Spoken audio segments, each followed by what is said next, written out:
Welcome to After the Flag here in Le Mans, where we saw a big shift in the championship battle as well as a long-awaited return to the podium for a certain Japanese manufacturer, all because of an incident right here at turn number 7. 2 riders in the gravel and a new leader in the title hunt. Now, was it down to tyres, was it down to the conditions, or just a moment of madness? Well, we find out as we talk to the protagonist right after checking out the race highlights. A very good afternoon to you. This is the 17th successive running of the French Motorcycle Grand Prix at the Bugatti circuit. The French Grand Prix is underway and Lorenzo has made a flyer. Lorenzo fast out of the gate. Marc Marquez has already dropped a few positions. Paul Espargaro swept through, as has Andrea Dovizioso. Rossi is gained 1 place up into 6. Lorenzo leads. Oh, Iannoni's crashed. Andrea Iannoni was in 2nd place, leading the chase on Jorge Lorenzo. Here comes Rossi, I cannot hurt! Rossi smelled blood, he's through on Marc Marquez. The crowd go absolutely ballistic here in Le Mans. Here comes Rossi up the inside at the museum corner as he made it. Stick Valentino Rossi. Oh, Marquez is down. Oh, they're both down. Dovizioso and Marquez have crashed in tandem. Incredible! Marquez out, Dovizioso out. We salute Jorge Lorenzo in 2nd place, Valentino Rossi.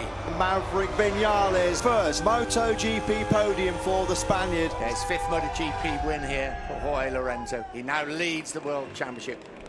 I have a little bit problem to escape at the beginning with Iannone, but the key was that little by little I was coming faster and faster and riding better with a lighter bike, and they was the opposite, no? They come in a little bit slower and slower, so I could increase this 5 seconds of gap.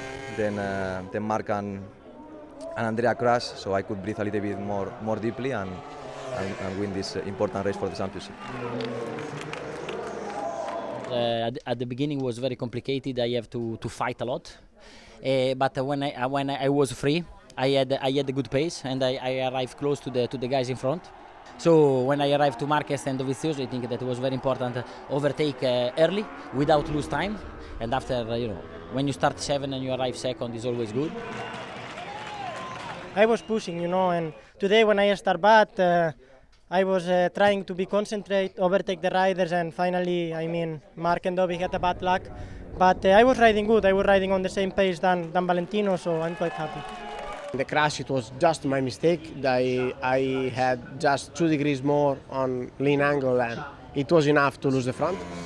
The front tire worked very well this week and also in the race, but the characteristic of the Michelin is you have grip, and when you lose the grip, you can't feel, so you can't save the crash.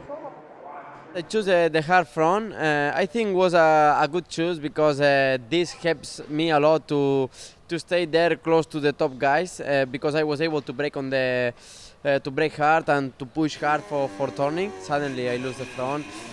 This happens because we lose too much on the acceleration. Then we try to recover on the brake punch, and on the brake punch, it's no control. It's only your finger there and you're feeling. And 28 laps like this is really difficult. And one of these times I lose the front. The softer compound for Marc, the whole race would have been too much overheating, so it was not an option.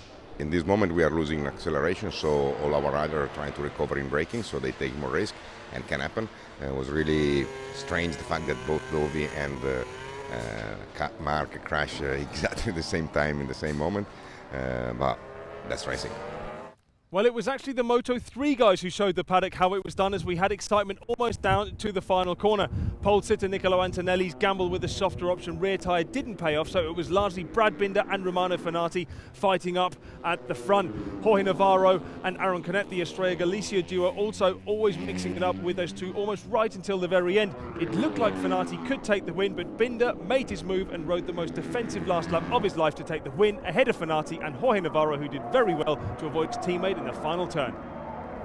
Moto2, I think it's fair to say, didn't quite go as many expected. The favourite, Tom Luthi, he had grip issues pretty early on and was soon passed by the likes of Alex Rins and Simone Corsi. Meant Luthi had to fight it out with Baldassari. Rins, he then went off into the distance, almost a Lorenzo-esque race with Simone Corsi, trying to stay with him as much as possible. Local favourite, Johan Zarco, a real shocker. He crashed out, managed to rejoin, while Sam Lowes, he's now 2nd in the championship because he had a bit of a problem this weekend and can only finish in 6th. So that meant that the podium in in the end was Alex Rins, Simone Corsi and Tom Luthi.